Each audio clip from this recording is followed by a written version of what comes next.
दुश्मन बने दोस्त। डींगे हाँकने में माहिर कुत्ते, बिल्ली और बंदर की बाल कहानी। एक किसान ने अपने खेत की रखवाली के लिए मोती नामक कुत्ता पाल रखा था, जो कभी कभी किसान के साथ घूमने फिरने गांव में भी चला जाया करता था। एक दिन उसकी नज़र एक बिल्ली पर पड़ी। उसने लपक कर उसे पकड़ लिया तो बिल्ली बोली, मोती भैया मुझे छोड़ दो। मोती ने पूछा, तुझे मेरा नाम कैसे मालूम? मेरा नाम बिल्लो है और मैं यहीं आसपास रहती हूँ। तुम्हारे मालिक और उसके घर वाले तुम्हें मोती कहकर बुलाते हैं, इसलिए मुझे पता है बिल्लो रानी। अच्छा बिल्लो रानी हो तुम। वैसे भी मेरा भोजन अभी तक नहीं आया घर से, आज तुम्हें ही खा लेता हूँ। मोती ने उसे पंजे में कसते हुए कहा। बिल्लो समझ चुकी थी कि आज तो उसकी मौत निश्चित है और अब कोई ईश्वरी चमत्कार ही उसे बचा सकता है। तभी उसे एक आवाज़ सुनाई दी जो कह रही थी, मोती इस बिल्लो को छोड़ दो। कौन है यहाँ जो मुझे बिल्लो के छोड़ने का आदेश दे रहा है? इधर उधर नज़रें घुमाते हुए मोती बोला। बिल्लो को लगा कि आवाज़ किसी ईश्वरी शक्ति की है जो उसे बचाने यहाँ आई है। फिर आवाज़ आई, पहले इसे छोड़ दो, बाद में बताऊंगा कि किसने तुम्हें आदेश दिया है। मोती घबरा गया। उसे लगा कि यहाँ कोई है जो उसे डरा रहा। उसने तुरंत बिल्लो को छोड़ दिया। बिल्लो जैसे ही भागने लगी, वह रहस्यमय आवाज़ सुनाई दी, बिल्लो भागो मत, तुम्हें यहीं ठहरना है। बिल्लो तो भीगी बिल्ली बन गई, वह चुपचाप बैठ गई। अरे भाई तुम कौन हो? सामने तो आओ। मुझे तो लग रहा है कि इस पेड़ में ही कुछ गड़बड़ है, मोती ने कहा। हाँ, इस पेड़ से ही बोल रहा हूँ। पेड़ से आवाज़ आई। बिल्लो जान प्यारी है तो भागो, इस पेड़ में किसी भूत का निवास है। मोती ने डरते हुए कहा।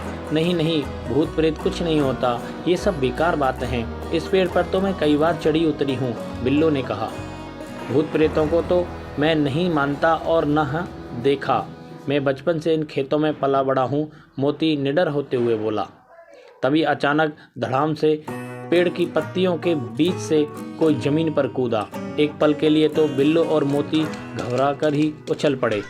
लो मैं आ गया, मैं ही हूँ तुम्हें आदेश देने वाला। एक बड़ा सा बंदर था वह। अरे बंदर के बच्चे, तुम डरा रहे थे हमें, मोती ने घुर्राते हुए कहा। बंदर का बच्चा तो हूँ, लेकिन मेरा नाम कपी है। कपी, तमीज से बात करना, समझे? कपी बंदर ने उसे धमकाते हुए कहा। अरे मैं तो बिल्लो के साथ साथ तुम्हें भी खा जाऊंगा। मोती उसकी तरफ बढ़ते हुए रुक गया। क्या हुआ, बढ़ते नहीं, क्यों आगे? कपी फिर खिरखिर करते हुए कहा। चुप रहो, यहाँ कुछ दिनों से एक बाघ घूम रहा है, उसी के दहाड़ने की आवाज़ आई है मुझे, मोती बोला। अरे हाँ, यह मैंने भी सुना है। वह बाघ जंगल का रास्ता भटक गया है और गांव के खेतों में घूम रहा है। वन विभाग वाले उसे पकड़ने को कोशिश भी कर रहे हैं, कपी ने कहा। बिल्लो भी डर गई। मोती भी सारी हैकड़ी भूलकर कपी के पीछे छुप गया।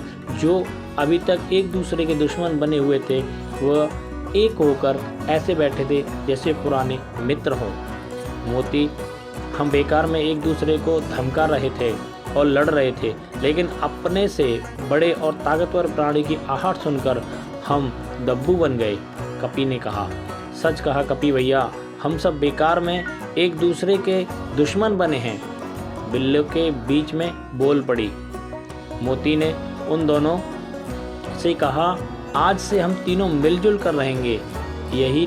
इन्हीं खेतों में सुना है एकता में शक्ति होती है।